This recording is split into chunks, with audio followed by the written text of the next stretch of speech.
विद्यार्थी मित्र हो, गेल्या बऱ्याच दिवसापासून आपण राज्यशास्त्र पॉलिटी या विषयातल्या कलमवार चर्चा करत आहोत. त्यामध्ये आतापर्यंत आपण 23 कलमाचा अभ्यास केलेला आहे. आज आपल्याला या पुढील म्हणजे 24व्या कलमाचा विचार करायचा आहे. मग आपण कलम 1 पासून 23 पर्यंत म्हणजे शोषणाविरुद्धच्या अधिकारापर्यंत माहिती घेतलेली आहे. भारतीय राज्यघटनेच्या भाग 3 कलम 12 ते 35 यामध्ये तिसरा अधिकार जो आहे, जो शोषणाविरुद्धचा अधिकार आहे, त्याच्याबद्दल आपण माहिती पाहतो. या अगोदर मी तुम्हाला विनंती करतो, तुम्ही जर माझ्या चॅनेलला जर सर्वप्रथम पाहत असाल म्हणजे पहिल्या वेळेस पाहत असाल तर लागलीच तुम्ही माझ्या चॅनेलला सबस्क्राईब करून घ्या. व्हिडिओ शेवटपर्यंत बघा आणि जर तुम्हाला यातली माहिती उपयोगी वाटली, ही माहिती परीक्षेच्या उपयोगी जर वाटत असतील तर या चॅनेलला लाईक करा आणि शेअर करा. चला तर मग आज आपण कलम 24 याबद्दल माहिती घेऊ. कलम 24 कशाची माहिती सांगत आहे हो? तर कलम 24 बालकाच्या हक्काबद्दल माहिती सांगत आहे. जे लहान मुलं आहेत, जे 14 वर्षाच्या आतील आहेत, त्या मुलाच्या संदर्भामध्ये या कलमामध्ये माहिती देण्यात आलेली आहे. 1986चा जो कायदा तयार करण्यात आलेला होता बालकाच्या संदर्भामध्ये, त्या कायद्यामध्ये फक्त 14 वर्षापर्यंतच्या मुलांच्या संदर्भामध्ये सांगण्यात आलेलं होतं. मात्र 2016 मध्ये 86च्या कायद्यामध्ये बदल करण्यात आला, सुधारणा करण्यात आली आणि 2016चा कायदा तयार करण्यात आला आणि किशोरवयीन मुलांचा सुद्धा समावेश या कायद्यामध्ये करण्यात आला आणि किशोरवयीन मुलांना सुद्धा धोक्याच्या ठिकाणी तुम्हाला कामावर ठेवता येणार नाही अशी तरतूद करण्यात आली. म्हणजे बालकाच्या वयाची व्याप्ती करण्यात आली. विद्यार्थी मित्र हो, या कलमामध्ये नेमकं बालकाच्या संदर्भामध्ये कशा तरतुदी करण्यात आलेली आहेत याची माहिती आपल्याला घ्यायची आहे. एमपीएससीच्या आणि यूपीएससीच्या परीक्षेमध्ये मूलभूत अधिकार हा अतिशय उपयोगी आहे. जास्त मार्काला जास्त वेळेस विचारण्यात आलेला आहे आणि त्यातल्या प्रत्येक कलमावर एक ना एक प्रश्न विचारण्यात आलेला आहे. आणि तुम्ही तर पाहत आहात की आता सर्वच परीक्षा एमपीएससी विभागामार्फत घेण्यात येणार आहेत. त्यामुळे प्रत्येक मुद्द्यावर आयोगाने आतापर्यंत प्रश्न विचारणे झालेले आहेत आणि आयोग आता काय करत आहे, खोलातल्या खोलात प्रश्न विचारण्यात चाललेले आहेत. म्हणून प्रत्येक कलम, प्रत्येक शब्द परीक्षेच्या दृष्टिकोनातून अतिशय महत्वाचा आहे. म्हणून तुम्ही जर एमपीएससी यूपीएससीची किंवा विविध स्पर्धा परीक्षाची तयारी करत असाल तर हा व्हिडिओ लक्षपूर्वक बघा, ज्यामुळे तुम्हाला या व्हिडिओतल्या माहितीचा उपयोग होईल आणि हक्काचा 1 मार्क तुम्हाला मिळवता येईल. मग आता 24व्या कलमामध्ये काय सांगण्यात आलेलं आहे, तर बालमजूर जे आहेत, जे बालमजुरी करतात त्यांना एक घटनात्मक कवच, त्यांना धोक्याच्या ठिकाणी कामावर ठेवण्यास मनाई केलेलं आहे. मग याची घटनात्मक तरतूद काही करण्यात आलेली आहे का 24व्या कलमाची, का फक्त कायद्यानेच सांगण्यात आलेलं आहे? नाही, तर घटनेमध्ये सुद्धा याची तरतूद करण्यात आलेली आहे आणि ती कोणती करण्यात आलेली आहे याचा विचार आपल्याला या ठिकाणी करावा लागेल. भारतीय राज्यघटनेच्या भाग 3 मध्ये कलम 24 या संदर्भामध्ये माहिती देत आहे आणि ते बालकाच्या हक्काचं संरक्षण करत आहे. म्हणजे 24व्या कलमामध्ये काय सांगण्यात आलेले, बालकाच्या हक्काचे संरक्षण देण्यात आलेले आहे. तुम्हाला छायाचित्रामध्ये दिसत असेल बघा, इथं 2 छायाचित्र आहेत, एक आहे कारखान्याचं आणि दुसरं आहे खाणीचं. कलम 24 मध्ये याच बद्दल माहिती देण्यात आलेली आहे. 14 वर्षाच्या आतील बालकांना धोक्याच्या ठिकाणी कामास प्रतिबंध करण्यात आलेला आहे. मग धोक्याचं ठिकाण कोणकोणतं आहे? कारखाना आहे, खाण आहे किंवा इतर काही ठिकाणी आहे. जसे की आता एखादा हॉटेल आहे आणि त्या हॉटेलमध्ये गॅस ठेवलेला आहे आणि त्या गॅसच्या बाजूला, विस्तवाच्या बाजूला या 14 वर्षाच्या आतील बालकाला कामाला लावलेलं आहे, तर हे धोक्याचं आहे, लक्षात घ्या. किंवा एखादी बॉम्ब बनवणारी फॅक्टरी आहे, कारखाना आहे आणि त्यामध्ये या बालकाचा वापर केला चाललेला आहे, तर हे देखील काय आहे, धोक्याचंच आहे असं आपल्याला या ठिकाणी विचार करावा लागेल.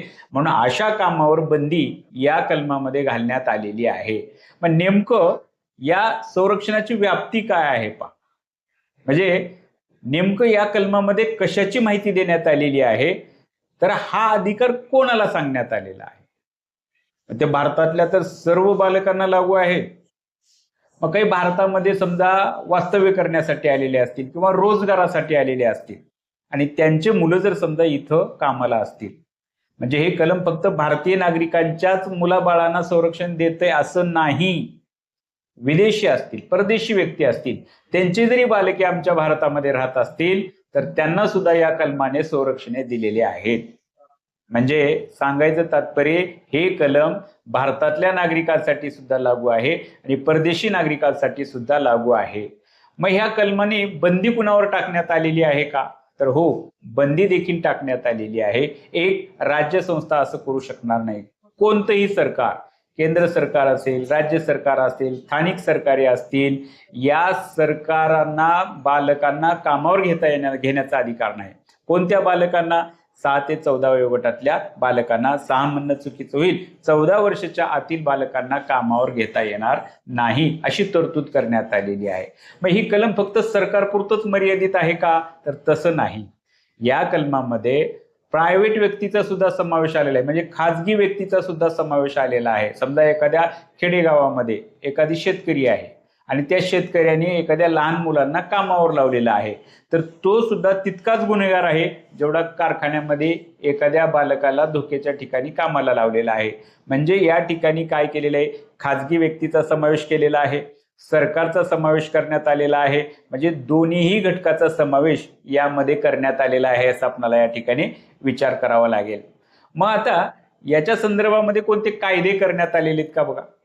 का नुसतं फक्त राज्यघटनेमध्ये तरतुदी केल्या आणि भारताचे नागरिक त्या तरतुदीचा सर्रास वापर करत आहेत, त्याची अंमलबजावणी करत आहेत, असं तर होणं शक्य नाही. कारण भारतातल्या नागरिकाला प्रत्येक बाब कायद्याने संरक्षित केलेली असली पाहिजे. कारण भारताच्या नागरिकावर भीती असते ती फक्त कायद्याची, तुरुंगात जाण्याची, दंड भरण्याची भीती असते. म्हणून याच्या संदर्भामध्ये कोणता कायदा करण्यात आलेला आहे का? तर हो, 1986 मध्ये बालमजुरीच्या संदर्भामध्ये कायदा करण्यात आलेला आहे आणि त्या कायद्यामध्ये 2016 मध्ये सुधारणा करण्यात आलेली आहे. मग 1986च्या तरतुदी कोणत्या होत्या आणि 2016 मध्ये कोणत्या तरतुदीचा त्यात समावेश करण्यात आलेला आहे, याची माहिती आपल्याला या ठिकाणी बघावी लागेल. मग आता या कायद्याची माहिती करत असताना आपल्याला तुलना करावी लागेल दोन कायद्यामध्ये, 86च्या कायद्यामध्ये आणि 2016च्या कायद्यामध्ये. बघा, 14 वर्षाच्या आतील जे बालक होते 1986च्या कायद्यामध्ये, यांना काही ठराविक धोक्याचे ठिकाणे सांगण्यात आलेले होते आणि त्या धोक्याच्या ठिकाणी कामाला बंदी घालण्यात आलेली होती. पण आता 2016 मध्ये जो कायदा तयार करण्यात आला त्यामध्ये सरळ सरळ सांगितलेले आहे, सर्व प्रकारच्या कामावर बंदी आहे. 14 वर्षाच्या आतील बालकांना कोणत्याच प्रकारचं काम आकारलं जाणार नाही, लावता येणार नाही, याची माहिती सांगण्यात आलेली आहे. मग ते व्यावसायिक काम असेल किंवा गैरव्यावसायिक असेल. व्यावसायिक तर तुमच्या लक्षात आलेले असतील, पण गैरव्यावसायिक असतील. गैरव्यावसायिक म्हणजे इतर ठिकाणच्या कामाचा जर विचार करायचा असेल, व्यवसाय सोडून इतर ठिकाणचे कामं असतील, तर त्यांना सुद्धा या 2016च्या कायद्यामध्ये बंदी टाकण्यात आलेली आहे. पण या ठिकाणी अपवाद सुद्धा सांगण्यात आलेले आहेत. मग ते अपवाद कोणते आहेत? त्या अपवादाचा विचार आपल्याला करावा लागेल. बघा, एखादा बालक आहे किंवा अनेक बालके आहेत, समजा शाळा संपल्याच्या नंतर, म्हणजे शाळेची वेळ संपल्याच्या नंतर तो बालक स्वतःच्या शेतीमध्ये काम करू शकतो. म्हणजे स्वतःचे काही कौटुंबिक व्यवसाय आहेत पहा, त्या कौटुंबिक व्यवसायामध्ये सुद्धा तो बालक काम करू शकतो. पण एक बाब या ठिकाणी आवर्जून लक्षात ठेवा, ती म्हणजे शाळेची वेळ संपली पाहिजे. समजा एखाद्याची शाळा 9 वाजल्यापासून 4 वाजेपर्यंत आहे. 4 वाजता शाळा सुटल्याच्या नंतर त्याला कौटुंबिक व्यवसायामध्ये काम करण्याची मुभा देण्यात आलेली आहे. त्याचबरोबर एखादा बालक आहे, एखाद्या व्यवसायामध्ये गेलेला आहे, घरचा प्रपंच भागवण्यासाठी, घरची परिस्थिती हालाकीची आहे, शाळा संपल्याच्या नंतर तो असं काम करू शकतो. चित्रपटामध्ये समजा एखाद्या भूमिकेमध्ये काम करत असेल तर या ठिकाणी अपवाद म्हणून 2016च्या कायद्यामध्ये दिले. 86च्या कायद्यामध्ये अशा अपवादाच्या स्थिती नव्हत्या असं म्हणावं लागेल. 1986च्या कायद्यामध्ये आणखीन एका बाबीचा समावेश नव्हता, ते म्हणजे 14 वयोगटाच्या नंतर काय. 14 वर्षाच्या वयोगटापासून त्या 18 वर्षाच्या वयोगटाला जो आपण किशोरवयीन गट म्हणतो, या गटाच्या संदर्भामध्ये तरतुदी 1986च्या कायद्यामध्ये नव्हत्या. पण 2016 मध्ये याच्या संदर्भामध्ये सुद्धा तरतुदी करण्यात आल्या. आणि किशोरवयीन वय काय आहे, किशोरवयीन कोणाला म्हणायचं, याची व्याख्या अगदी स्पष्ट कायद्यामध्ये करण्यात आलेली आहे आणि त्यांना देखील धोक्याच्या ठिकाणी कामावर लावण्यास बंदी घातलेली आहे. ही तरतूद 1986 मध्ये नव्हती, पण आता काय झालेलं आहे, 2016 मध्ये नव्याने दाखल करण्यात आलेली आहे. आता तुमच्या मनात विचार येत असेल की समजा कायदा आहे, कायद्याच्या ठिकाणी आहे, बऱ्याच लोकांना तर हेही माहीत नाही की समजा अशा बालकांना जर समजा कामाला लावत असेल तर याची तक्रार कुठं करायची हे सुद्धा माहीत नाही. लक्षात घ्या, म्हणजे समाजामध्ये अशा पद्धतीचं सरकारने कायदा तर केला, पण कायद्याचं प्रबोधन मात्र या ठिकाणी करण्यात आलेलं नाही. मग आता एखाद्या व्यक्तीने जर समजा या कायद्याची त्याला माहिती नाही किंवा कायदा माहीत असून सुद्धा काय फरक पडणार आहे असा विचार करून जर समजा एखाद्या बालकाला कामावर ठेवलं, म्हणजे त्या व्यक्तीनं सरकारच्या कायद्याचा विचार केला नाही, त्या व्यक्तीनं सरकारने जे तरतुदी केली त्याचा विचार केला नाही, भारतीय राज्यघटनेचा विचार केलेला नाही, तर मग अशा वेळेस काय केलं जातं, 1986च्या कायद्यामध्ये कडक शिक्षेचे प्रावधान होते. मग शिक्षा कोणती होती बघा, तर साधारणतः कमीत कमी 3 महिने, किती, कमीत कमी 3 महिन्याचा तुरुंगवास होता आणि जास्तीत जास्त 1 वर्षाचा तुरुंगवास होता. बघा, कमीत कमी एखाद्या व्यक्तीने जर या कायद्याचं जर उल्लंघन केलेलं असेल तर 3 महिन्यापासून ते 1 वर्षापर्यंतचा तुरुंगवास किंवा, बरोबर, किंवा म्हणतोय, किंवा 10,000 पासून 20,000, म्हणजे दोन्हीपैकी एक. किंवाचा अर्थ काय, दोन्हीपैकी एक तरतूद होती, शिक्षेची तरतूद होती. पण ज्यावेळेस 2016ची अमेंडमेंट आली, कायदा सुधारणा झाला, त्यावेळेस या शिक्षेच्या तरतुदीमध्ये सुद्धा बदल करण्यात आला. आणि बदल कोणता करण्यात आला, तर कमीत कमी 1 वर्ष, काय म्हणे, माफ करा, कमीत कमी 6 महिने, कमीत कमी 6 महिने, जास्तीत जास्त 2 वर्षाचा तुरुंगवास या ठिकाणी सांगण्यात आलेला आहे. म्हणजे 6 महिन्यापासून 2 वर्षाचा तुरुंगवास आणि इथे मी काय म्हणतोय, आणि म्हणतोय 20,000 रुपये दंड ते 50,000 रुपये दंड. 20,000 कमीत कमी असेल, 50,000 अधिक असेल. म्हणजे शिक्षा पण वाढवली आणि दंड पण 2016च्या कायद्यामध्ये वाढवलेला आहे, असा आपल्याला या ठिकाणी विचार करावा लागेल.